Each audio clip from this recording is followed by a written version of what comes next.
Tu vois, là, la partie où tu te dis échec. Et maths. Donc, si tu as coincé le roi et que l'opposition, elle peut rien faire pour protéger le roi, c'est échec et maths. Maman, tous les mots vite chaque fois, mon vite. Ouais. Non, mais il a compris. C'est intéressant. T'as compris? Ok, je te mets Je le expliquer respecte. comme ça, je te mets dans la vidéo de LDR. Il a fait un refresh dans sa tête. Hein? Il était en train de he was processing. Je le reconnais quand il fait un refresh. Quand il commence à dire. Ok. Il fait ça. C'est un refresh. T'entends quand tu es en train de prêcher, man. Enfin, t'entends nous tous en train de dire ok. Donc là, il y a un truc qui m'a déconcentré. Ouais. Il y a un truc qui m'a déconcentré. Yo. On dirait dit, ok. Après. Oui, Un bye. truc qui m'a déconcentré. Je savais par cœur. C'est fou, ça. Maman. Araho, c'est son signe. Quand il a fait quoi?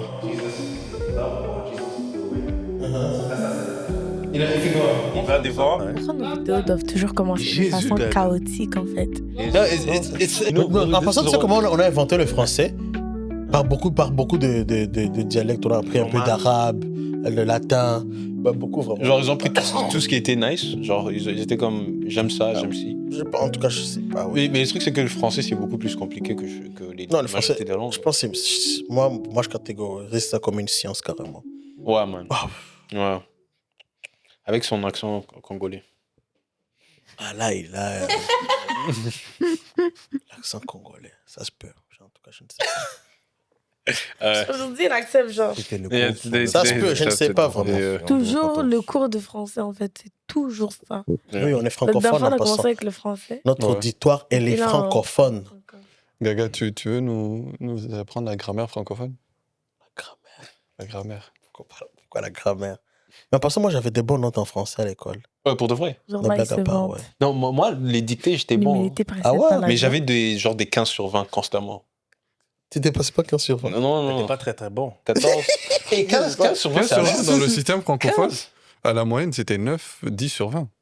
Man, Oh. le système francophone, Le c'est système bad. Grave, c'est 50%. 15 comme la note de presque la note de passage. Non, C'est ça. Non, Parce que pas dans le système 75%. francophone. Ici, vous avez des hauts standards. Ouais. Dans le système francophone, ta moyenne, si tu avais 13 sur It was 20, bad. t'étais bien. It was bad. Like, Mais non, T'avais euh, 65, if you genre. had, La si t'avais dictée. une moyenne de 12, si t'avais une moyenne de 12 en total, la dictée, Ah, nous, ça? on fait It was- pas de it 9 was- sur 10. Qu'est-ce qu'il raconte? I guess that's 60, yeah. Mais techniquement, et si t'avais une moyenne de 12, you were passing. Ouais, Mais ouais. oui. Ouais, mais c'est comme si... You're passing, you're mais not genre vraiment panicking. close. Non, même pas very close. No, it's like, oh, I passed and I did good. Yeah. Like I did alright. 12 sur 20. Ouais, 12 sur 20. 2. C'est quoi ça, 2? 12. Ah, 2. Moi, je me rappelle. Cette réaction, ouais. Man, do you know how happy we were? Si t'avais 12 sur 20, t'étais content. Non, mais tu sais pas à quel point nous, on était contents quand on est parti du système francophone au système anglophone. Ouais, c'est plus Dans le facile à système me faire. américain, c'était de l'eau. 17 sur C'était 20, de tu l'eau. commences à dire, ok. Yeah. Ouais, là, on Non, avait de mais ça, 18, de 9 sur 10 en dictée. Ouais. Ou c'est une petite faute tu vois, Ça où picote. t'as pas accordé. L'humilité précède. Ouais. T'as oublié, tu te dis, ou t'as pas commencé par Yeah. majuscule. Et puis, le prof t'enlève un point. Bah, alors que t'avais 10 sur 10. Gaga, tu connais ce verset-là qui dit l'humilité précède la gloire? C'est quoi déjà? C'est dans quel livre? Non, je dis pas non. Vraiment, blague à part. Intentionnellement, j'étais pas... Intentionnellement, j'étais pas en train de genre, je disais que juste j'étais quand même Je bon en l'ai eu. français. Non, t'inquiète, Ouais, elle ouais. te fait du sale, gars. Elle m'a eu. Bon. Ah ouais. Yo, bro, what? Un Canadien, on dit comment Non, non, Oui, c'est non, que- non. il a dit- Non. Ah ouais, ouais. Bro, what? De quoi on a parlé la dernière fois? La dernière fois, on avait parlé de la justification. Il a search. Parce que je devais y réfléchir. Je T'avais devais oublié? vite fait. Elle a Ok, beaucoup mais de on a- choses, elle a beaucoup de choses, Merveille. Anyways, mais il y a quelque chose qui... Yes. Donc, quelque chose qui découle vraiment de la justification. Il y a vraiment quelque chose qui découle de la justification. Le fait de savoir que tu es justifié, Ouais. ça amène une... Moi, je dirais que c'est une nouvelle façon de voir Dieu. C'est... Mhm. Ça ouvre les yeux. Ça ouvre les yeux sur qui Dieu est et comment Dieu te voit. Et pour moi, c'est ça la base de la relation avec Dieu. Le fait de savoir que tu as été justifié. So, moi, je dirais que la semaine passée, c'était vraiment là le fondement de ma relation avec Dieu. Right? So, le fait de savoir que tu es justifié, ça a amené quoi dans ta relation avec Dieu? OK. Ou comment tu vois, si tu peux faire une liaison entre la justification et ta relation avec Dieu, comment est-ce que tu décrirais ça? Tu devrais commencer, Sissi. Je devrais commencer par dire? Ouais. Ben, en fait, c'est juste le fait de ne pas voir la justification comme un concept biblique. Genre, pas juste comme quelque chose que, comme je viens de dire, pas juste comme quelque chose qu'on dit toujours et tout, mais c'est le fait aussi de voir comme la justification comme quelque chose qui t'ouvre les yeux, qui te donne accès à Dieu. So, moi, j'ai fait une petite recherche. J'ai cherché si ça veut dire quoi, genre, une relation avec Dieu. Pas une relation avec Dieu, mais genre, une relation en général. Hein? Et la définition générale, c'est qu'une relation est un lien ou un rapport établi entre deux ou plusieurs personnes fondé sur la communication, l'échange et la confiance. L'interaction. Donc ça, c'est genre le Becherel? Becherel. Genre le... Becherel, c'est pour les verbes. Ouais, c'est genre, en général, la définition générale. Right? C'est genre le fait d'échanger et tout. Mais si on parle de relation avec Dieu, les gens, on va entendre, c'est pas quelqu'un que tu peux nécessairement toucher, tout ça, tu vois. So, le fait que tu as été justifié, ça a amené... Comment ça a rendu Dieu... Comment ça t'a rendu au niveau de ta relation avec Dieu? OK. That's a valid question. Moi, je dirais aussi le point que, comme, like, we're now des enfants de Dieu. Like, c'est dans Romains 8, 15 à 21 qui dit que, comme, maintenant, parce qu'on a reçu l'esprit d'adoption, nous pouvons crier Abba Père. Genre là, il parle vraiment de... si on lit Romains 8 et tout, tu peux voir qu'il parle de comment on a été justifié, comment et tout et tout. And then he says qu'on n'est plus des esclaves. C'est vraiment ça. C'est vraiment le fait de savoir que, hey, I'm no longer a slave. I'm a child of God. Like, it's not a song, c'est pas un slogan, c'est pas des choses qu'on dit pour être cute, c'est pas un trend. C'est la vérité. Et ça, c'est ce qui fait que tu as une relation avec Dieu. Ta relation d'ami ou d'enfant ne se serait jamais passée si il n'y avait pas quelqu'un qui aurait versé son sang pour toi. Right? C'est dans ce sens-là que je veux commencer la discussion. Moi, j'ai beaucoup pensé à ça quand j'ai commencé à comprendre un peu plus comment Dieu fonctionne. Pas comment Dieu fonctionne, mais le caractère de Dieu. Je sais pas si tu sais... laisse-moi te donner un exemple. Ça a l'air... Puis je vais dire mon point après. Je me rappelle quand j'étais petit, et quand tu avais un ami vraiment, vraiment close à toi, et c'était souvent avec cet ami que tu te chicanais le plus. Je sais pas si ça vous est déjà arrivé. T'as cet ami proche, mais vous passez votre temps à vous chamailler, et ça finit des fois toujours mal, mais la transition pour revenir vers lui, elle se fait toujours. Tu reviens toujours vers lui. Maintenant, moi, il y a une chose que je faisais. Siblings. Siblings aussi. Tu sais, quand tu avais fait un vrai dégât, moi, ça, c'était moi. Quand j'avais fait un vrai dégât, quand j'avais vraiment énervé cet ami, j'avais tendance... Souvent, ça allait être une amie fille, parce que c'était eux qui s'énervaient le plus quand tu venais de faire un dégât. Et quand tu avais énervé cette amie fille, j'avais tendance à comme, ok, ouais. Là, à cause que je l'ai énervé tout de suite, je peux pas revenir lui parler tout de suite directement comme ça. Je dois laisser un bon bout de temps. Voilà, je vais laisser couler le truc. Et puis petit à petit, genre, je vais revenir.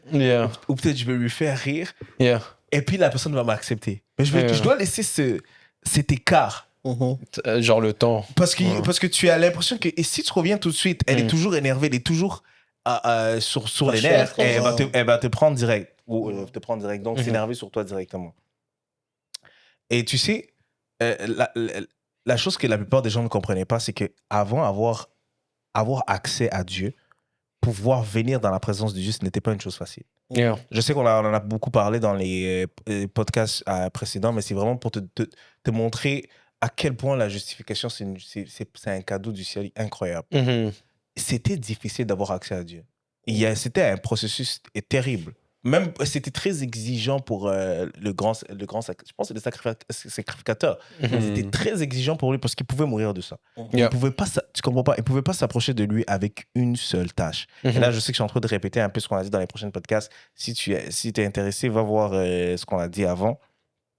C'était très difficile d'avoir accès à lui.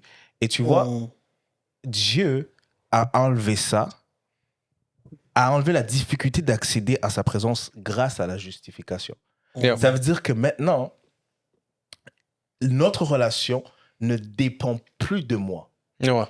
Ça dépend de lui et ça dépend vraiment de lui. Vraiment de lui. Ça dépend en fait de ce que lui, il a fait. Pour que je puisse venir à Dieu, ce n'est pas moi. C'est ce que lui a dit sur moi qui fait que je peux toujours revenir. Mais la plupart des gens, on ne capte pas ça. Et à cause de ça, on ne peut pas vraiment vivre les bénéfices de ce que lui, il a dit sur nous. Et j'ai longtemps souffert de ça. J'ai longtemps voulu mettre cet écart-là entre moi et lui quand je faisais quelque chose qu'il n'aimait pas. Parce que je n'étais pas conscient ou je n'avais pas la révélation de ce que lui, il a fait. Alors, difficile de vivre une relation avec Dieu, avec cette mentalité-là. Et à côté de ça, tu es en train de passer, je sais qu'on va en parler plus en détail, on passe à côté d'une chose merveilleuse, tu peux pas écrire. Tu sais, la relation de Dieu, c'est la seule chose une relation avec Dieu, jour par jour, c'est la seule chose qui est capable de te changer. C'est la chose capable de te faire vivre la liberté. C'est la seule chose capable de te faire vivre cette paix-là. Bah, imagine-toi passer tout ce temps-là à chercher cette paix-là par toi-même. Et le pire dans tout ça, c'est que tu ne connais même pas les mesures que le sacrificateur prenait. Tu fais pas les mêmes affaires que lui. Tu n'arrives même pas autant à te nettoyer techniquement. Voilà. Tu sais pas tout ça. You feel like, oh, c'est l'ami fâché que je dois donner un petit temps. Et tu passes à côté d'une chose merveilleuse. Moi, je dirais que c'est ça. Ça me faisait passer, ne pas comprendre ce que lui il avait fait, ça me faisait passer à côté d'une relation. Ça me faisait passer à côté de la paix. Ça me faisait passer à côté de sentir que je suis accepté. Et je suis pas accepté par rapport à moi, je suis accepté par rapport à ce que lui, il a fait. Et ça va te garder dans ce temps. Tu sais, j'ai lu un verset, je pense que c'est dans Proverbe 8. Dieu, il dit, je vais paraphraser, celui qui commet le péché, je pense que c'est vers 22, celui qui commet le péché, fait du mal à son âme. Il se fait du mal à lui-même. Tu t'es déjà fait mal sans savoir comment te fixer. It is tough. Et les moyens que nous utilisons pour nous fixer nous-mêmes sont vraiment hard. Mais c'est pour ça que cette relation est là. Cette acceptation, cette manière de sentir que je peux venir. Cette justification. C'est là. Dieu, tu déconnes, il va te dire, viens vers moi avec assurance. Ça veut dire, tu déconnes, il est toujours en train de claim cette relation. Et il t'a donné ça, il t'a donné cet accès à cette relation easy, facilement. Par un seul moyen, pas tes efforts, pas le nombre d'heures que tu pries, pas le nombre d'heures que tu lis la Bible. Non, ça c'est entretenir la relation. Mais il te donne accès à tout ça for free. I mean, vite fait, juste pour un peu t'interrompre, because tu parles d'un point qui est très important, du sens que depuis que Jésus est venu avec cet aspect du Père, ça veut dire que tu peux approcher à Dieu comme un père. Parce qu'il y a beaucoup de personnes qui parlent de cette affaire de père, mais ils ne comprennent pas à quel point c'est lourd. À quel point ça a un... Ça a du poids. Ouais, quand Jésus when Jesus mentioned it, ça avait un fardeau, ça avait un poids tellement lourd qu'il n'avait jamais entendu, le peuple d'Israël n'avait jamais entendu quelqu'un se référer à Dieu comme un père. Le moment qu'il a dit My father, mon père, they took stones. Genre, ils ont pris des cailloux, des pierres pour le tirer dessus. Parce que they thought he was making himself equal with God.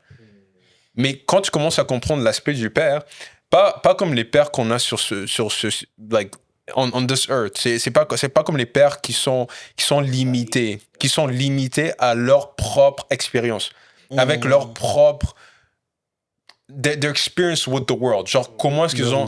Leurs limites, vraiment, ils peuvent pas... Ouais, ils peuvent pas te donner au-dessus de ce qu'eux, ils ont expérimenté. Ça veut dire que, par génération et génération, les parents essaient de te donner ce qu'eux, ils ont reçu. Mais quand tu pars directement... mieux que ça. Ouais, ou bien mieux que ça. Ou bien mieux que ça. Mais quand tu pars au Père, celui qui t'a créé, il commence à te définir de sa propre nature. Ça veut dire qu'il commence à te définir de cet endroit d'amour. Il commence à te regarder de cet endroit d'amour. Ça veut dire que toi, même tes parents, tu sais, il y a beaucoup de fois, il y a des parents, quand ils regardent leurs enfants, la raison pourquoi est-ce qu'ils se fâchent ou bien la raison pourquoi est-ce qu'ils les punissent et tout ça, c'est parce que they're not doing what they were expecting them to do. But when God punishes you, ou bien when God directs you, c'est pas la même chose. C'est pas d'un endroit de pain. C'est d'un endroit d'amour. Quand il te guide, c'est pour te dire, like, yo, tu te fais mal là-bas. Mais la majorité des parents, ou bien comment est-ce que nous, on a vécu, on se dit, ah, il me punit parce qu'il est fâché. Mais Dieu, c'est pas la même chose. Dieu, c'est un père qui cherche à changer ce qui s'est passé à l'intérieur. Qui cherche à combler ce vide, qui cherche à combler cet endroit de manque d'amour. Parce que la majorité des gens, ils vivent de cet endroit de manque d'amour. Ils négligent à quel point un père est important, un bon père est important. Pas juste le père de ce... Like, not just the father of this world, not just the one that you came forth from the flesh, but the one that you came forth from the spirit. Parce que lui, il a une source différente from the one in this world, because the one in this world, celui de ce monde, il se fait, how do you say this? Les parents de ce monde, dépendamment à comment est-ce qu'ils ont été faits mal, c'est comme ça qu'ils vont te traiter. Ils vont essayer de faire mieux, mais dépendamment de comment est-ce que toi depending on how you're treating them, that's how they're going to treat you. Right? But it says that God is love. God is love, meaning that love does not seek its own. Love does not seek its own. Ça veut dire qu'il peut t'aimer de cet endroit, là où malgré ce que toi tu fais, ça va pas le changer. Il va t'aimer de cet endroit d'un amour qui te transforme et qui te rend comme lui. Ça veut dire que tu sors de cet endroit, là où il t'a aimé tellement d'un amour que toi you didn't deserve. Like, tu n'avais pas mérité que tu peux donner cet amour aux autres gens. Ça vient de cette relation-là où tu réalises à quel point lui, il t'aime, que tu dis, OK, I can love other people like this. Right? Yeah. That's what I was going to say. Yeah. Moi, je pense que ça vient répondre à la question comme, est-ce qu'une relation avec... Parce que, comme on disait, it's hard to tell people, hey, j'ai une relation avec Dieu. They're used to like someone saying like, oh, you're a Christian, okay. T'es quelle branche de chrétien? You know, je sais qu'on en a parlé, je pense, dans un podcast où on parlait de relations. Puis c'est comme, oh, t'es chrétien, ok, t'es catholique, t'es protestant, t'es ci, puis you're just like... Tu donnes la réponse, je suis juste chrétien. Et là, ils sont confused. Ok, mais quoi? Genre, chrétien quoi? Est-ce que non, mais moi j'aime cette question parce que like, you can use that like, properly. Yeah. Ouais, c'est ça. La réaction est toujours là. Tu peux, mais là, ils vont te demander, ok, mais est-ce qu'à votre église, vous chantez, vous dansez? Ok, t'es protestant. Oh, c'est comme, you know, c'est comme... It's just like, tu vois, c'est comme... Mais quand tu dis à quelqu'un, non, moi, je suis chrétien, genre, j'ai une relation avec Dieu, c'est comme... Ah, that's weird, you know? C'est bizarre d'avoir une relation avec... Ça ressemble à quoi, une relation avec Dieu, tu vois? And... Genre, c'est comme... Dieu, c'est qui, genre... Ça veut dire quoi, Dieu, pour toi? C'est comme, c'est quoi une relation avec Dieu? Puis ça vient répondre à la question, est-ce que la relation avec Dieu, elle est similaire à une relation humaine? Human to human? Ou est-ce que c'est une relation tout à part? Moi, je dirais que Réveil, ce qu'il vient de répondre, c'est vraiment la grosse différence entre Dieu et l'humain. Genre, tu peux avoir une relation avec ton père, une relation avec ta mère, une relation avec ton frère. Puis la grosse différence, c'est que Dieu n'est pas émotionnel. Genre, Dieu a des émotions pures. Dieu est pur et Dieu n'a pas, comme je peux m'expliquer, Dieu n'a pas de rancune. And sa façon de fonctionner ne dépend pas des actions qui ont été causées par des autres ou causées par lui-même. Sa façon d'être n'a pas été causée par des choses, des moments vécus. Yeah. Sa relation dépend de sa nature. C'est ce que tu viens de dire. De sa nature. He's called love. Yeah. And il est la perfection elle-même. He's God. Yeah. Ça veut dire que il n'y a pas nothing. Il y a rien d'autre à part la nature de Dieu qui peut définir ta relation avec Dieu. Yeah. C'est une relation divine. Parce que, non pas parce que toi, t'es divin, mais parce que lui, il t'a rendu, like, réveil divin, à la gueule, genre. She pointed at me. J'ai oublié qu'il était, okay, but not because you're God, or, like, you know, but because he is God, and he's making you perfect.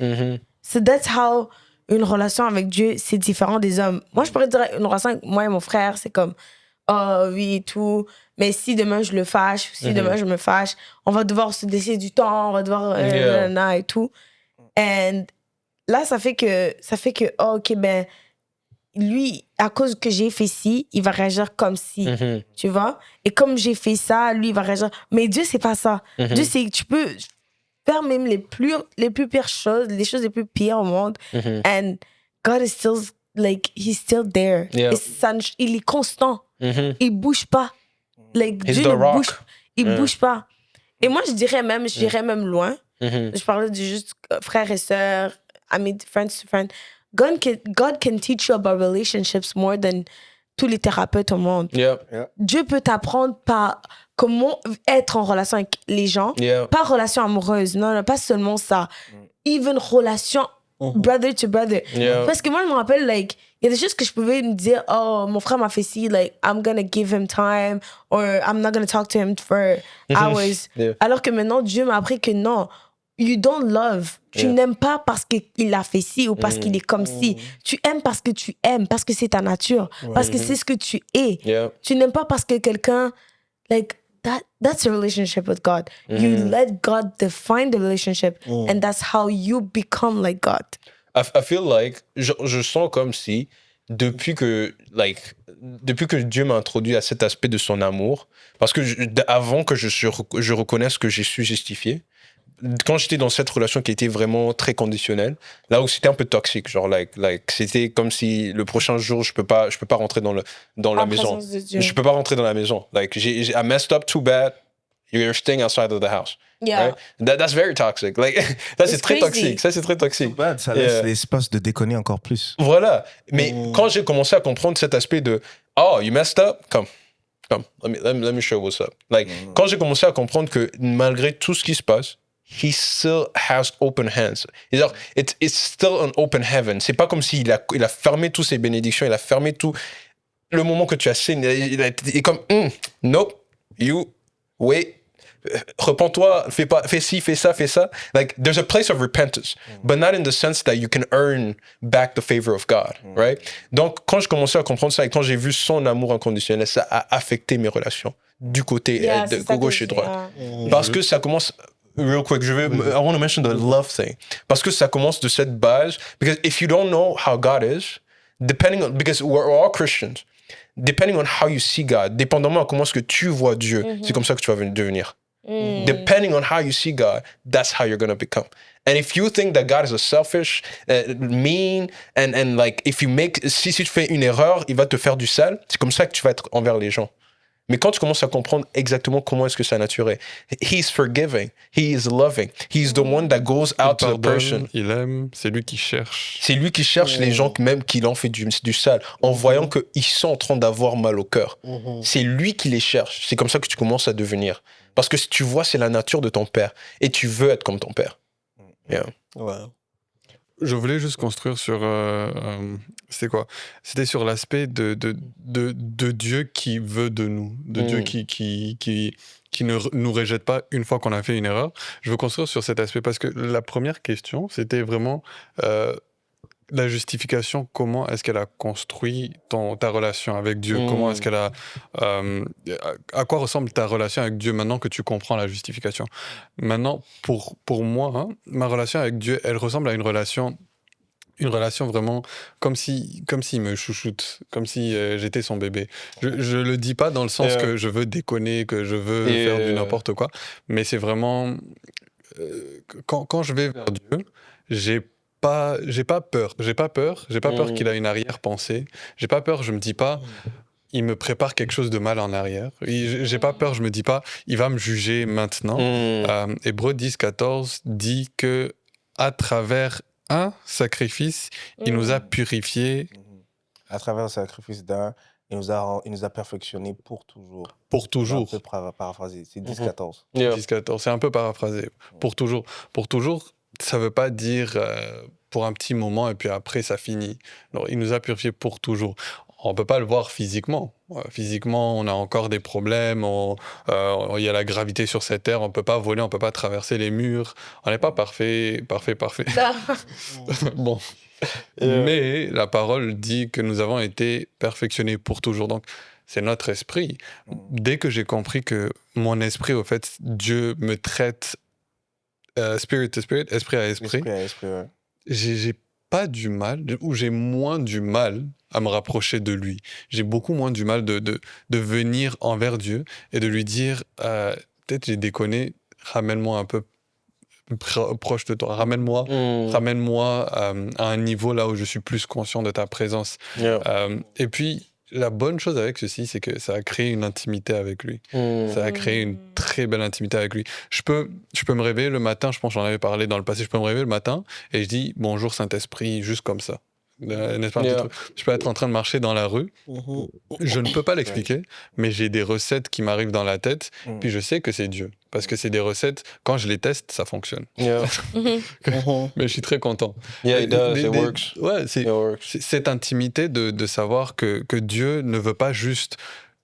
Comment expliquer? C'est pas pour dénigrer les grandes choses. Mais Dieu ne veut pas juste nous utiliser pour les grandes choses. Il aime bien quand on passe du temps avec lui. C'est quand tu passes dans la rue, il n'est pas fâché contre toi. Il est pas là. C'est pas un Dieu assis sur son trône avec une barbe blanche qui est prêt à comme Zeus. Comme Zeus, qui est prêt vraiment à taper chaque personne. C'est pas comme ça. Quand j'ai compris ce genre de Dieu, ce pardon, à partir d'Hébreux 10-14, un peu, j'ai comme une intimité qui me rapproche plus de lui.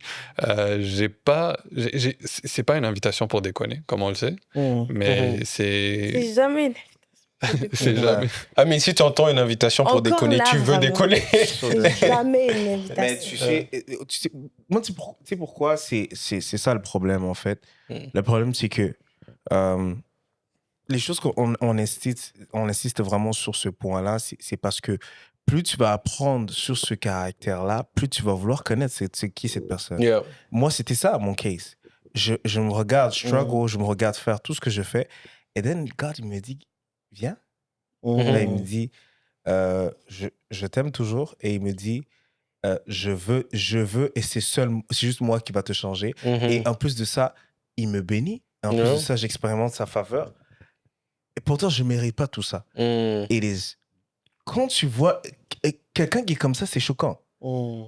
Imagine, toi, tu vas dehors, ou tu vas dans un événement ou je ne sais pas quoi, et tu faces une personne, à un moment donné, tu lui fais plein de dégâts, ou on fait plein de dégâts à cette personne-là, mais cette personne-là, son comportement, c'est toujours la gentillesse, son comportement, c'est toujours l'inverse de ce que toi, tu lui donnes. Tu vas dire, c'est quoi? C'est qui cette personne? Moi, j'étais comme ça. Et depuis, avant, quand on attaquait quelqu'un et que la personne, elle, n'était pas méchante, j'étais choqué. Je disais, non, donne-lui un coup.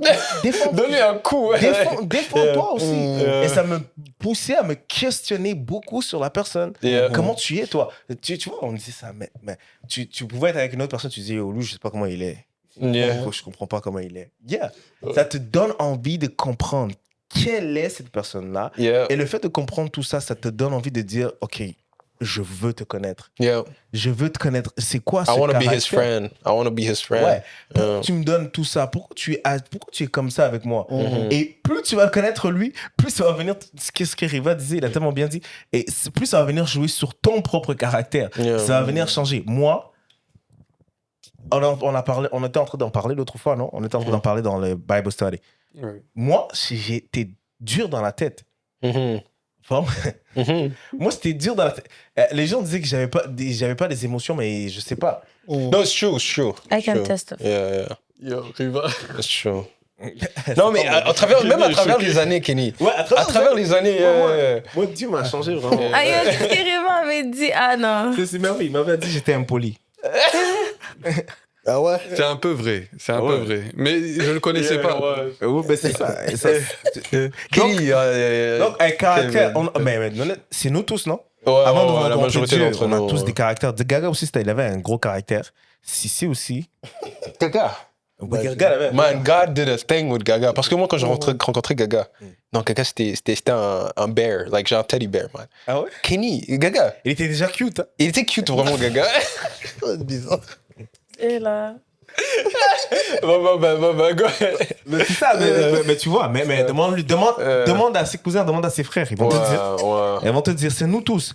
Ouais. Mais est-ce qui vient fracasser notre caractère comme ça? C'est son caractère à lui. On comprend. Et plus tôt tu vas le savoir, plus tôt ça aura des effets sur toi. Yeah. Ouais. Il faut que tu saches. Il faut qu'on te dise qu'il t'aime. Yeah. C'est pas assez. Si je te dis ça tous les jours, et c'est bon parce que tu seras grateful tous les jours. Et plus tu vas le savoir tous les jours, plus tu vas te dire, oh, man. Yeah. C'est qui? Lui, il est comment? Yeah. Et ça vient taper ton caractère. Moi, j'avais un caractère tough jusqu'à ce que Dieu commence à me révéler comment lui, il est. Comment lui est avec moi. Et là, je commence à faiblir. Moi, avant, on me racontait une histoire d'un problème que personne a eu. Et je rigole, normal. Mais l'autre fois, je vais au gym avec Merveille, je commence à lui dire, mais... J'ai entendu l'histoire, j'ai eu des larmes dans les yeux. Ça va. Yo! Et au début, ça m'énervait. I wouldn't have expected that from you. That's I would so not have weird. expected Kenyon that pouvait from le you. frapper puis il restait comme ça. Ouais, j'étais pas d'émotion. Mais tu vois, maintenant, ça t'amène une certaine sensibilité, une certaine compassion par rapport aux gens. Et au début, t'es comme, mais c'est quoi ça? Mais ça vient de Dieu. Et ça vient de Ne pas Dieu. avoir d'émotion, Voilà. that's a bad sign. Tu dois connaître le caractère de Dieu. Yeah. Wait, real quick, before you continue your story, I remember this one time, because I feel like this is necessary to share because this is something that wrecked my character. Yeah. Like, je me rappelle une fois, I was still serving in the church, and j'étais en train de servir dans l'église, et tu te dis, par exemple, quand tu fais des choses pour Dieu, like, Dieu est comme, you better do it, like, you better be grateful, like, yeah, obviously. Mais Dieu, he was kind of like, Dieu, il m'a vu, il était comme, oh man, I'm so proud of my son. And he comes and he says that to someone else. Il est parti, il a fait ça, il a dit ça à travers quelqu'un d'autre. Quelqu'un d'autre me vient et il me dit ça. Il me dit, Dieu est très fier de toi. Il est très fier de toi. Moi, I'm going like, no, Jimmy. Il a laissé retenir. And t'as pleuré quand même. I felt like, genre, I started bawling just from that small moment. On ça pleurait. Yeah, of my father telling me, genre, de mon père en train de me dire, like, I'm so proud of you. Like, même si c'était pas des choses terribles que je faisais, c'était pas des choses terribles, c'était même, moi, je dirais, c'était des petites choses. Mais he just tells me, I'm so proud of you. Like, you would not, like, moi, avant, dans ma tête, ça m'est dit, like, je dirais, I'm proud of you. Yeah. So, j'ai juste mentionné cette chose-là pour que les gens vraiment comprennent. Il faut que tu comprennes que les dégâts que tu fais, it's very bad. Yeah. C'est très mauvais, mais c'est très mauvais pour toi. It is killing you. Yeah. T'es en train le péché a des conséquences et tout ça. Mais tout ça ne devrait pas t'empêcher d'avoir cette relation. Parce que cette relation, c'est ta seule chance de quitter ce que tu fais. Cette relation, c'est la seule. Dieu peut pas t'enlever, on en parlait avec fois avec Riva, Dieu peut pas t'enlever la seule chose qui peut te changer. Cette relation. Il peut pas t'enlever ça. That's why il veut que tu comprennes qu'il va te donner ça, malgré comment tu es, parce que c'est ta seule chance de changer. Et c'est pas pour t'encourager à continuer ça, non. C'est pour que tu saches que, et Dieu a un caractère qui est comme ci et comme ça. Et il me dit de venir. Et quand tu vas aller, tu vas changer. Et le Saint-Esprit, c'est un expert dans la transformation. Tu sais, vraiment, c'est très édifiant de vous écouter. Je disais, je vais juste les écouter. Puis laisser rester tranquille. Non, pour de vrai, en fait, c'est ça, en fait. On parle un peu. Je me reconnais, en fait, tout ce que vous êtes en train de dire. Je me dis, waouh, comme ce que tu viens de dire, c'est très édifiant. Dieu ne peut pas t'enlever la seule chose qui peut t'échanger. La relation, tu vois. le fait d'être en relation avec lui, qui est capable de t'échanger, c'est Dieu. Maintenant, tu dois être en relation avec lui, tu vois, être en relation, marcher avec lui, c'est très important. Moi, je me rappelle de mon côté, c'était plus, Dieu me disait chaque fois, là, aie confiance en moi, aie confiance en moi. Moi, je dis, pourquoi? Parce que des fois, ça pouvait être par ma propre sagesse. Je dis, ah, ok, pour faire réussir ça. Et peut-être c'est qu'il est, si je vous en parle même en détail, prenez des résolutions, je dis ça et ça et ça. Mais il n'y a pas Dieu dedans. C'est juste ma propre sagesse. Mais Dieu dit non, laisse-moi faire. Fais-moi confiance. Et un verset qui est là, 1 Corinthiens 3,9, qui dit qu'on est co-ouvrier ou de collaborateur. Il dit, est-ce que même Dieu te dit, va à 1 Corinthiens 3,9, est-ce qu'on peut faire une collaboration ensemble pour ça, pour toute ta vie? Imagine-toi, Dieu lui-même te propose ça. Et je dis, ah, ok. Il dit, c'est même dans ma parole, dans 1 Corinthiens 3,9. Il dit, parce que tu es mon champ, tu es mon édifice. Il dit, ah, ok, Seigneur. Tu vois, où tu apprends aussi, moi, ça m'enseigne à lâcher prise. Tu vois, où tu apprends, ah, tu lâches prise. Il dit, oui, je te fais confiance, Seigneur. Et moi, je dis toujours, ce n'est pas facile. Ce n'est pas facile parce que tu es habitué à faire tes choses. Tu dis, disons, je me réveille, disons, c'est à 6 heures, je dois faire ça, je dois faire ça. Et des fois, Dieu te donne un autre programme. Tu te dis, ah, mais il te demande seulement une chose. Laisse-moi faire. Fais-moi confiance. Même ça, donne-moi ça. Yeah. Tu vois, en fait, moi, vraiment, je dirais que ça m'a tellement aidé dans beaucoup de choses. Même maintenant, je continue toujours à appliquer le même processus. Et il y a un homme de Dieu que j'aime écouter, il dit, on ne change pas l'équipe qui gagne. La façon que Dieu, tu vois, si ça t'a permis d'avoir, ça t'amène des résultats concrets vraiment. Continue avec cette même méthodologie. Si moi, c'est la confiance, ben, Dieu me parlait. Si toi, peut-être, c'est autre chose, mais tout ça, ça mène où? À la relation. Tout ça, ça mène à la relation. Yeah. Je crois que on a parlé de la différence entre la relation humaine, human to human, et donc maintenant, il y a quelque chose que Mervi a dit jusqu'à maintenant, je suis encore en train de me taper. Il y a quelque chose que Mervi vient de dire. Il a dit que Dieu, que Dieu, il est pas dans les grandes choses seulement. Pas pour dire que les grandes choses, c'est pas pour les minimiser. But I don't think God is just in the big things. I think the big things happen because God is dwelling. Parce que Dieu, il est là. Il siège. Quand Dieu siège, quand il est au trône, les grandes choses arrivent. Tu comprends? Mais ça doit commencer par des petites actions. Et Mervi, comme il parlait de... It's so genuine. Les gens peuvent penser que c'est fou. What? Même moi, comme il disait qu'il a reçu des recettes de Dieu, Mervi, what? Comment? T'es comme une femme à la maison? Ok, non, sérieux. C'est quoi? C'était terrible. Preaching qui a tourné en... It's a roasting, right? I was about to say something. Wait. Non, mais parce que dans le qu'il me l'a dit, I was like, no, I'm not about to judge, but I want to judge, you know? Moi, je crois que Dieu n'est pas... Genre, si t'avais un ami qui t'invite juste à son mariage, juste quand c'est Noël, quand c'est ça. Et c'est vraiment ça, des fois, pour nous, les chrétiens, c'est comme, ben, c'est dimanche.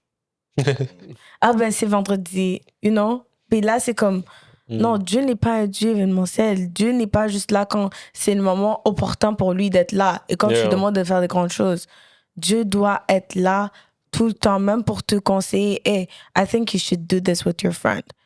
Comme Kenny parlait de comme des gros caractères. C'est fou, on habite dans des maisons de gros caractères. C'est fou, là. Oui. That's a fact, je vais rien dire, mais en tout cas, c'est ça. Donc, moi, je me rappelle que comme... Moi, je me bats pas. Mais vraiment, je me bats pas. Mais si tu me déranges, ma bouche est toujours prête à parler, tu vois. Ou si tu mens sur... Moi, ma phobie, c'était genre que quelqu'un mente sur moi. Genre, si tu mens sur moi ou que genre tu m'inventes une vie, je sais pas. Injustice. Tout ce que... ça, ce mot-là. Genre, si je sentais que t'as menti sur moi, j'allais péter les plans, tu vois. So, God just m'a appris à juste me taire. And it was so hard parce que I'm always ready to do this. She is. on se roast maintenant. Non, mais pour de vrai, genre, j'étais toujours prête. J'étais toujours prête à comme répondre, toujours prête à parler. Like, non, ok, tu dis quelque chose sur moi, pas grave. Même si c'est la vérité, je vais dire quelque chose sur toi aussi. C'est vrai, c'est comme. Mais à un moment donné, il n'y a même pas si longtemps que ça, il y a comme 1 an, où j'étais comme, peu importe. God was telling me, like, specifically, Dieu m'apprenait à me taire, littéralement. Et ça, c'est une petite chose. C'est vraiment une petite chose. Les gens vont se dire, mais non, la relation avec Dieu, ça doit être comme, oh, magical things. And non, Dieu is like a brother. He's like c'est comme si Kenny vient et me dit, yo, tu devrais apprendre à te taire. And au début, quand Dieu m'a dit ça, j'étais comme, that's offensive. Like, I'm offended. No, like, how could you tell me that? Tu vois? Et Dieu is like, non, c'est ce que Gaël disait. Il disait comme, apprendre à faire confiance à Dieu, c'est difficile. Tu sais comment, des fois, des situations peuvent arriver, t'es comme, hey, je dois parler, Dieu, ça, c'est pas possible. And he's like, non, juste, c'est bon, laisse. C'était vraiment difficile. So, tout ça pour dire que je pense que la similitude entre la relation avec Dieu et la relation humaine de personne à personne, c'est le fait d'être conscient qu'il est là. Le fait de le prendre comme une personne. C'est Hervé qui disait que comme he wakes up and he's like, good morning, Holy Spirit. And c'est qui a écrit, c'est Benny Hinn qui a écrit ce livre. Je pense que c'est vraiment sérieux. C'est comme, des fois, tu marches, t'es là, tu parles, les gens pensent que tu parles tout seul, mais t'es vraiment en train de parler à Dieu, en fait. God is literally talking to you. Like, you know that, like, tu penses à quelqu'un, t'es en train de mal penser de quelqu'un. C'est comme, oh, pourquoi cette personne agit comme ça? Pourquoi cette personne est comme ça et tout? And God is like... Fix your face. Not just fix your face. And he's literally like, you know, maybe this person is going through this and this and this. Et là, je me suis sentie, comme Kenny disait, genre, faiblir pour les gens. Je me suis jamais sentie faiblir pour les gens. J'étais toujours comme, it's always their fault. C'est jamais ma faute. C'est toujours leur problème à eux. Ils ont toujours un problème, tu vois. Mais c'est à un moment donné, Dieu me disait toujours, mets-toi de l'autre côté. Ok, sors de toi-même. Mets-toi de l'autre côté. Est-ce que tu sais qu'est-ce qui se passe dans sa vie? Ok, let's take a second. Est-ce que tu as déjà écouté ce que cette personne a dit? Oh, toi, t'écoutes pas beaucoup les gens, hein? And then I started like meditating on God and the way. Wait, real quick. I want to point out, like, in 1 John, I love 1 John, but dans 1 Jean 4, ça dit que if you say that you know God, si tu dis que tu connais Dieu, not that you're saved, but if you say that you know God and hate your brother, you don't know God. C'est ça. Si tu dis que tu connais que tu connais Dieu, mais que tu détestes ton... Meaning qu'il t'apprenait comment aimer les gens. Exactement. Exact. C'est vraiment ça. C'est juste... On peut parler de beaucoup de choses dans la relation avec Dieu, mais c'est juste pour amener ce point que la relation avec Dieu est très différente, mais elle est aussi très similaire. Tu comprends? Et tu sais, ça va pas commencer avec le nombre de choses que tu vas faire, ça va vraiment commencer par l'amour. Parce que son caractère, c'est amour. Ça va commencer vraiment par amour et ton comportement va changer, pas pour maintenant impressionner ou pour gagner quelque chose, mais plus pour répondre à son amour.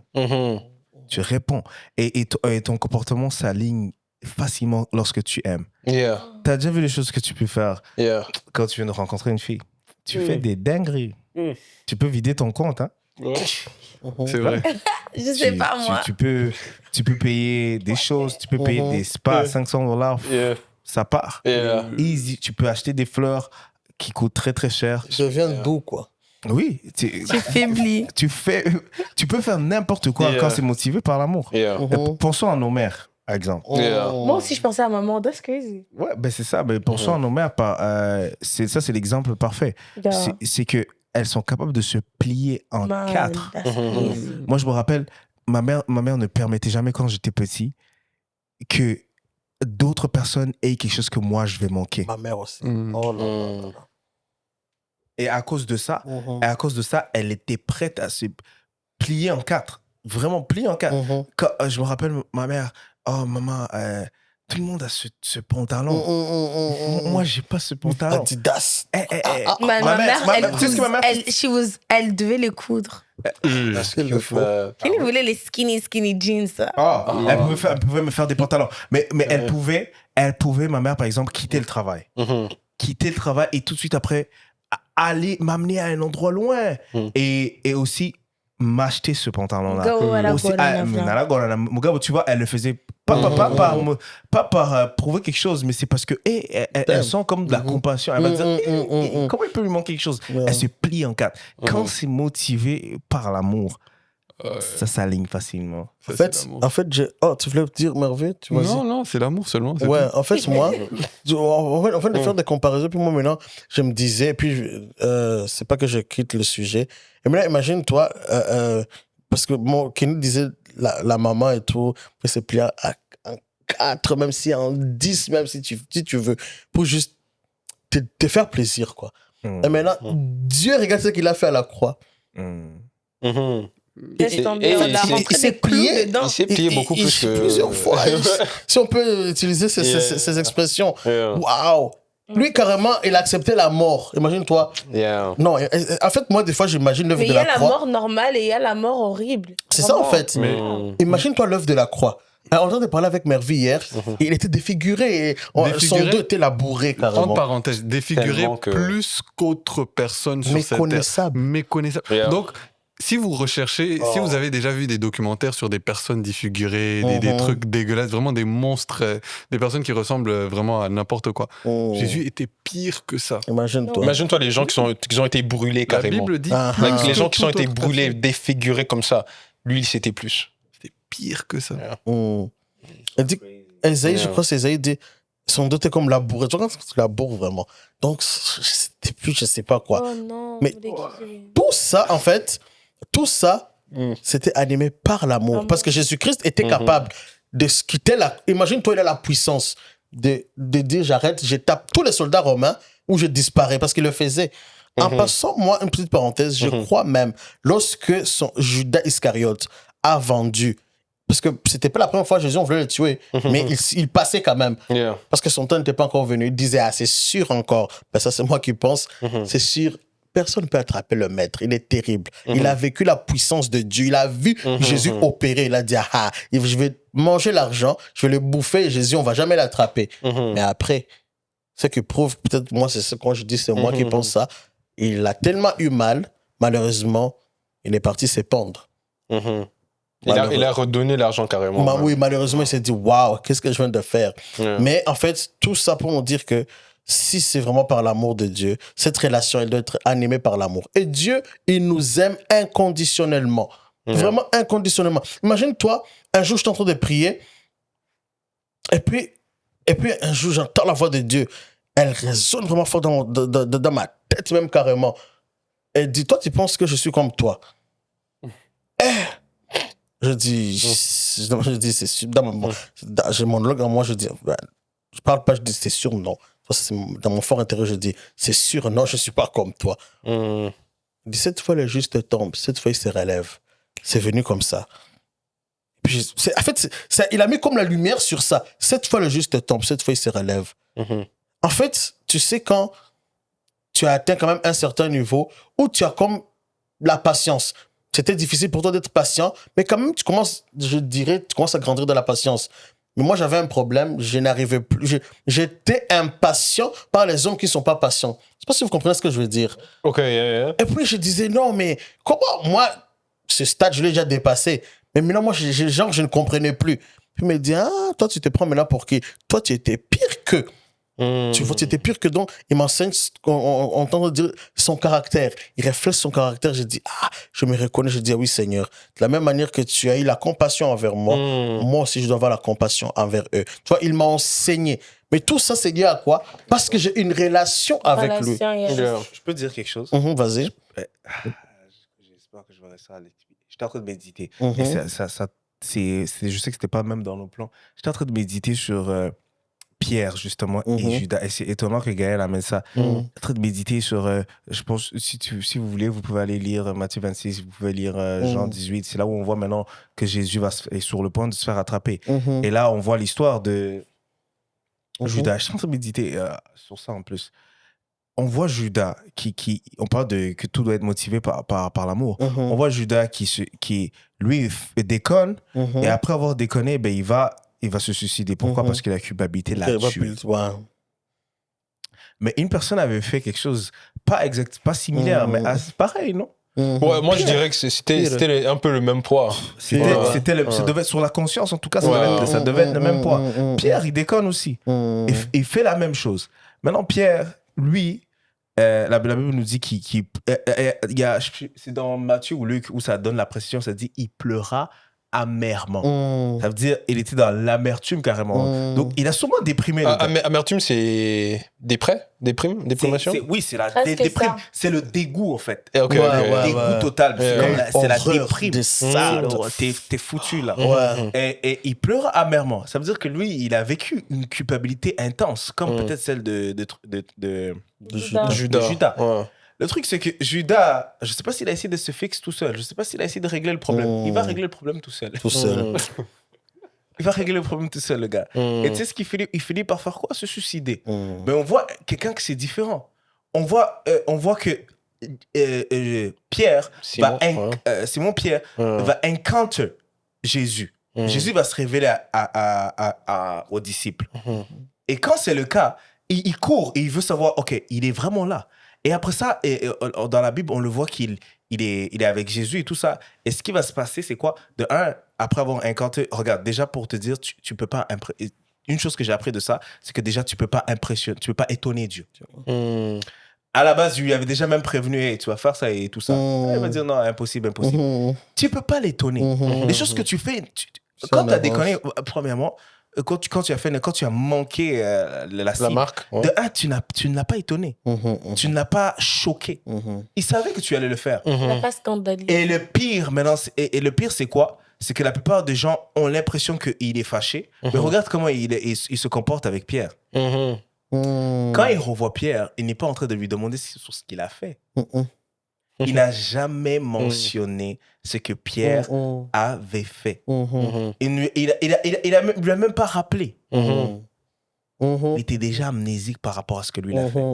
Mais il va lui demander une chose. Est-ce que tu m'aimes? M'aimes-tu, Pierre? M'aimes-tu? M'aimes-tu? Il lui pose la question sur m'aimes-tu? Avant de lui dire, fais cette chose. M'aimes-tu? Paie mes brebis. Autrement dit, occupe-toi de mon œuvre. Occupe-toi serre-moi. Mais pourquoi lui demande m'aimes-tu? C'est parce qu'il sait que la seule chose qui peut ne pas lui faire faillir, c'est son amour pour lui. Ce n'est pas ses idéologies de je ne vais pas déconner. C'est pas eux ils pourraient t'abandonner, moi je pourrais jamais. Ce n'est pas eux ils pourraient te réunir, moi je vais jamais le faire. C'est pas tes choses à ta toi. Ta capacité. Il y a juste une condition qui pourra remplir ce que Dieu veut de toi. La seule chose qui peut remplir ça, c'est ton amour pour lui. Maintenant, people, tu dois comprendre une chose. La plupart des gens, je ne sais pas si vous l'avez remarqué, la plupart des gens aiment rush les gens sur « Est-ce que tu aimes Jésus? Est-ce que tu aimes Jésus? » Je ne pense même pas qu'ils font, les gens le font dans le mauvais sens. Tu sais quoi, si les gens pouvaient bien le comprendre, ce serait une bonne question. Est-ce que tu aimes Jésus? Parce que c'est ce qui fait que tu vas faire les choses bien. Motivé par l'amour, ça marchera. Mais tu failliras, tu déconneras. Mais si tu es motivé par ton amour pour lui, tu failliras pas. Alors les gens rushent les gens.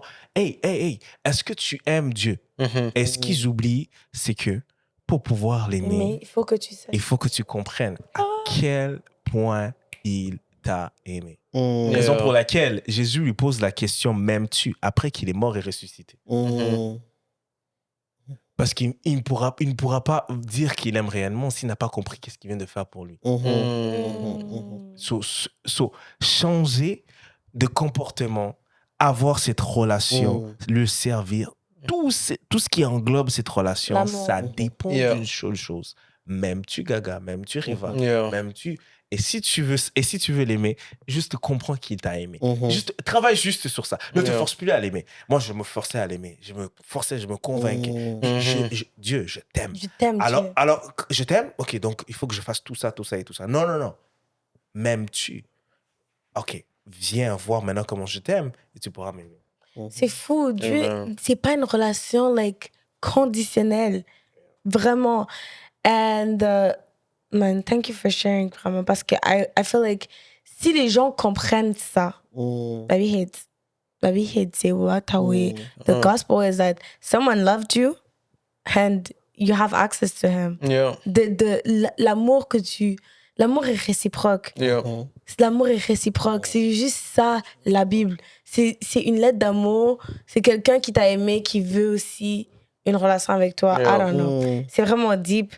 Mais comment est-ce qu'on peut... Parce qu'on a parlé du fait que c'est différent, mais c'est aussi similaire. Dans une relation, rapidement, comment, dans une relation avec Dieu, comment est-ce que tu pourrais entretenir une relation avec Dieu? Parce que les gens, là, en ce moment, on est en train de leur dire que Dieu les a aimés, mais pratiquement, à quoi est-ce que ça ressemble vivre dans une relation avec Dieu? Yeah. C'est quoi cet amour? À quoi ça ressemble? Par la prière, par l'adoration, il y a, tu vois, la méditation, il y a aussi la méditation de la Bible, de la parole de Dieu. Si je prends l'aspect, disons, de l'adoration, je peux parler brièvement de ça. C'est que l'adoration, en fait, c'est... Moi, ce que je compris, par sa grâce, c'est le fait d'être dirigé par l'Esprit de Dieu. Le fait d'être dirigé par l'Esprit de Dieu où tu es à l'écoute. Moi, tu sais, peut-être que ça serait un peu bizarre de le dire. Tu sais, lorsqu'on est en train de parler de la relation, je marche avec Dieu, il peut arriver que je trébuche. Style, je suis dans la relation avec Dieu. Pourquoi? Parce que, c'est pour ça que j'ai dit, cette fois, je tombe, cette fois, il se relève. Lorsque je me relève, je suis toujours dans la même relation avec Dieu. Parce que ce qui est mal, c'est de rester et d'abandonner, de dire, tu vois, puis de toute façon, je suis genre comme ça, ma nature est mauvaise. Non, ça, c'est pas bon.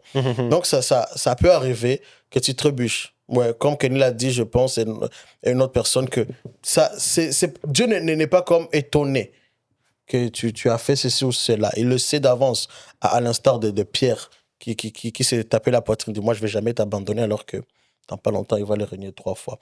Alors, le fait juste ce que je voulais dire, c'est d'adorer, tu vois, d'adorer le Seigneur par l'obéissance avec le Saint-Esprit. Ce qu'il te dit, tu le fais. Et même si ça arrive aujourd'hui, tu ne le fais pas. Quand même, moi, je dis toujours, je me dis, ok, je me fixe un truc. Je dis, Seigneur, je me réveille à 4 heures pour prier. Et je n'y arrive pas. Avant, vraiment, je me blâmais. Je dis, qu'est-ce qui se passe? Mais j'ai dit, non, c'est pas grave. Même à mon travail, je vais prier. Tu vois? Et je sens vraiment la même présence de Dieu. Je dis, waouh, ok. Puis le Seigneur, petit à petit, il dit, non, mais non, tu as prié quand même. C'est ce que je veux. J'ai dit prier sans cesse. Tu as quand même respecté cela. Le fait juste d'être à l'écoute avec l'Esprit de Dieu. Le fait d'obéir à ce qu'il dit. Même si aujourd'hui, peut-être ça ne va pas marcher. Demain, ça sera très bien, ça va marcher.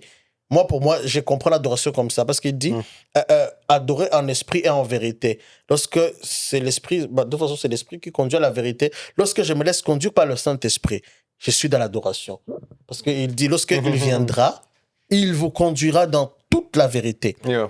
N'est-ce pas, non? Il dit ça. Alors, qui peut me conduire dans la vérité? Moi? Non, oublie ça, je ne peux pas me conduire dans la vérité.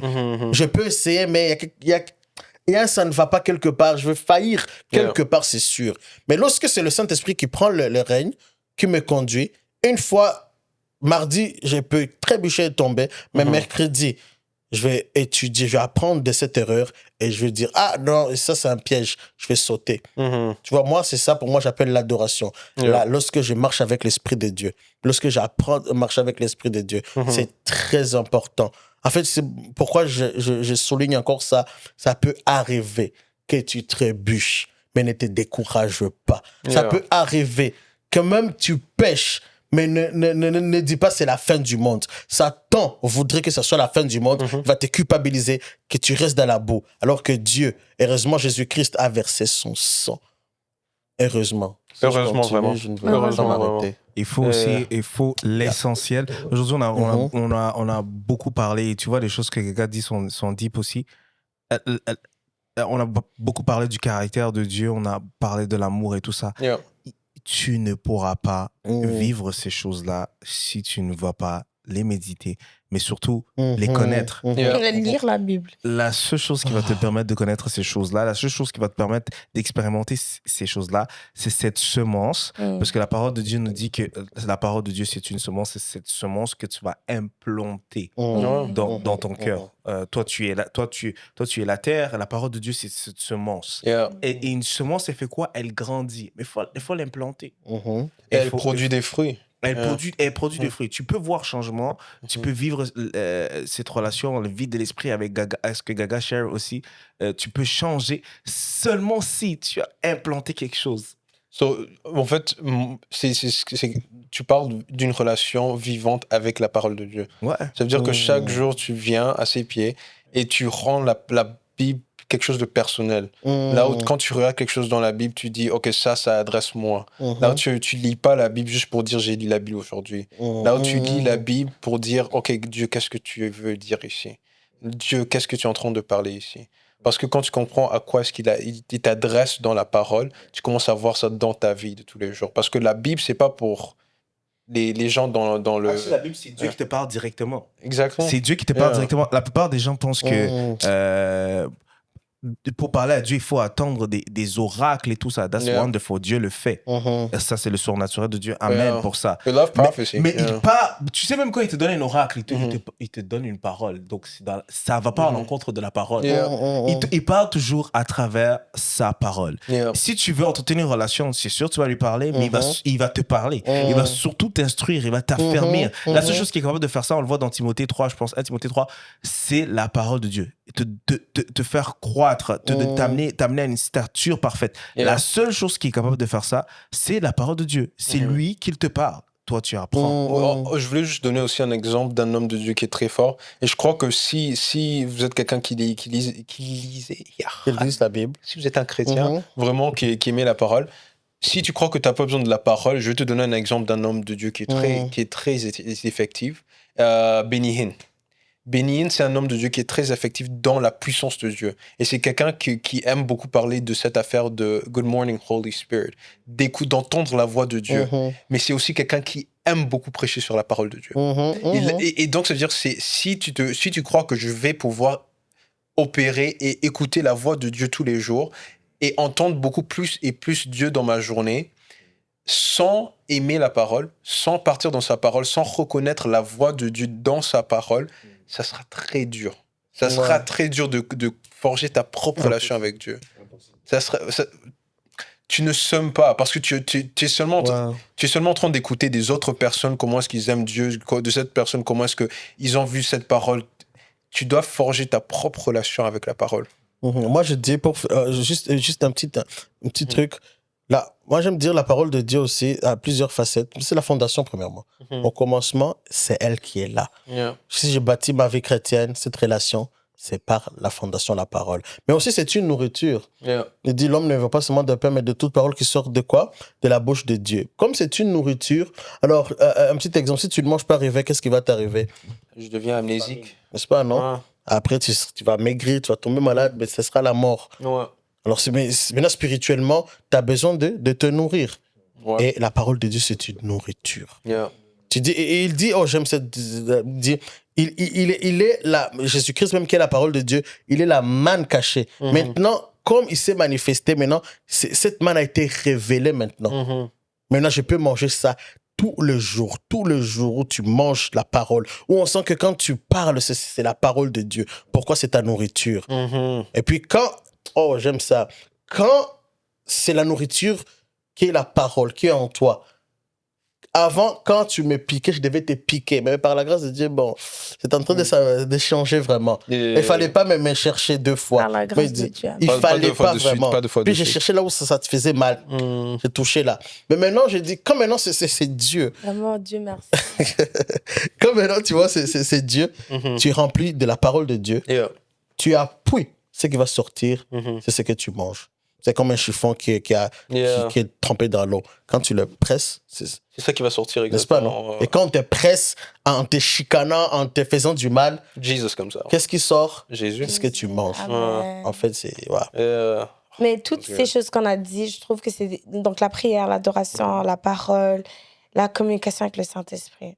Vraiment très important. Parce que Dieu nous a dit il faut qu'il s'en aille pour qu'il nous donne le consolateur. C'était vraiment intelligent. C'est, genre, si Dieu restait juste Dieu, on n'allait pas avoir de relation. La relation vient avec le Saint-Esprit qui t'instruit, qui t'apprend à vraiment comment communier.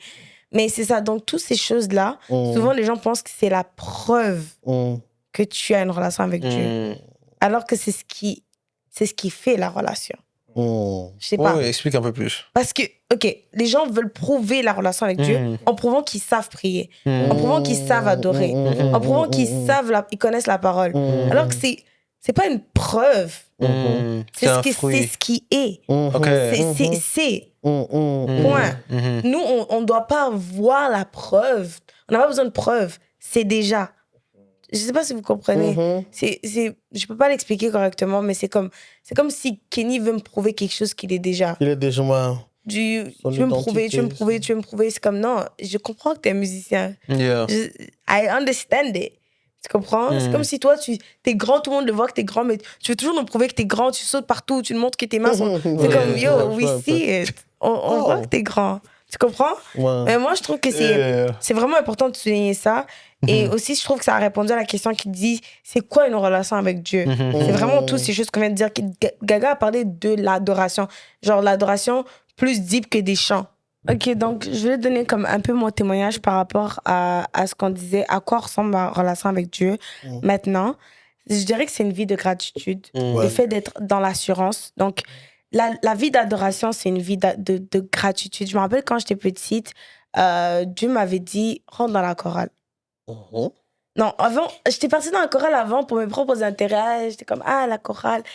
Moi, j'ai pas envie de placer des gens, assieds-toi là, monsieur, madame et tout. J'étais comme, non, je vais aller là-bas. Ça a l'air fun là-bas, tu vois. Et après ça, j'allais dans la répétition, mais à chaque fois, j'abandonnais parce que c'était lent pour moi, parce que j'étais encore une enfant, donc je devais me faire baptiser et tout. Alors, j'abandonnais à chaque fois, j'abandonnais. Et là, Dieu est vraiment venu me voir, puis il m'a dit, comme je savais même pas c'était quoi la voix de Dieu, il m'a dit je te veux dans la chorale, c'est là où on va être vraiment proches, toi et moi. Et moi je comprenais pas c'était quoi, tu vois. Moi je suis allée dans la chorale, je suis comme I don't know, I received the word but I don't know what it is. Mais finalement c'était deep parce que Dieu il parlait pas juste des chants, il me parlait vraiment d'un lifestyle. Il me parlait d'une façon de vivre, c'était une vie de gratitude, c'est ça une vie d'adorateur. Quand quelqu'un worship, quand quelqu'un chante ces chansons-là, il y a un cœur derrière. Il y a un cœur d'adoration. Quelqu'un qui vit dans une relation avec Dieu et qui n'est pas un adorateur, on ne parle pas des gens qui chantent. On parle d'une vie d'adoration.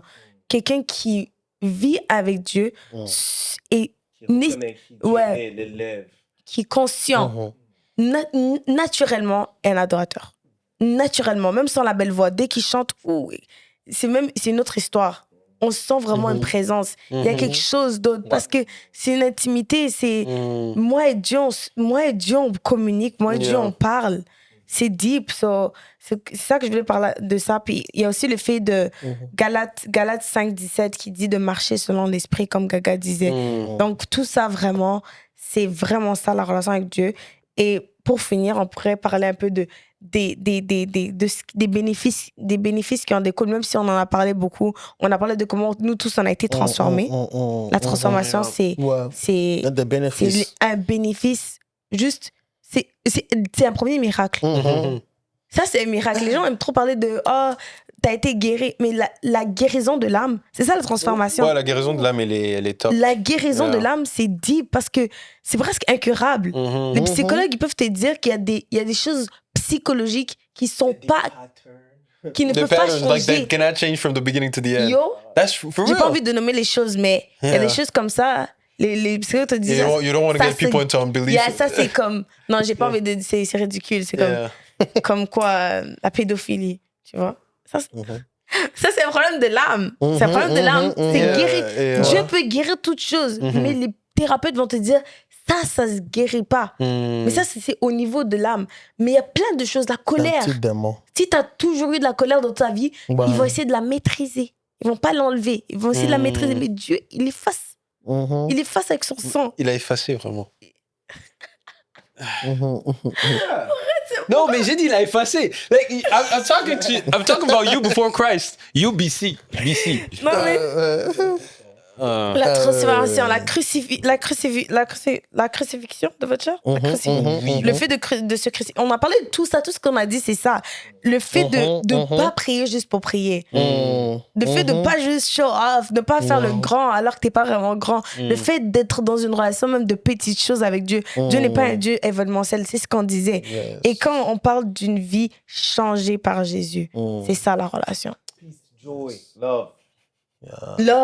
Love. L'amour, la paix, la joie. Peace, joy, love. L'amour. You sound like a good ad. L'amour. Quelqu'un qui connaît l'amour donne l'amour. Yeah. I feel like that's Ils les reconnaîtront par leurs fruits. Oh, there you go. There you go. If you don't got love, you don't got a proper relationship with God. C'est édifiant, c'est wow, vraiment. C'est ça. Donc, si tu veux donner ta vie à Jésus, écoute, la meilleure décision, encore une fois. Yeah. N'oublie pas aussi, C'est la haine.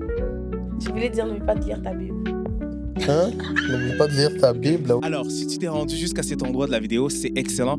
Je crois que le Seigneur est en train de faire quelque chose dans ta vie. Et dès aujourd'hui, tu peux devenir enfant de Dieu. Ça ne me demande pas un diplôme, ça ne demande pas que tu comprennes tout et ça ne demande pas que tu sois parfait. Ça demande juste que tu places ta confiance et ta foi en ce Jésus que nous avons prêché aujourd'hui. Amen. Alors, tu vas juste faire cette chose, tu vas juste répéter cette prière avec moi et dès aujourd'hui, tu seras enfant de Dieu. Seigneur Jésus, je reconnais que je suis pécheur. Je reconnais que je ne suis pas parfait et je reconnais que j'ai besoin de toi.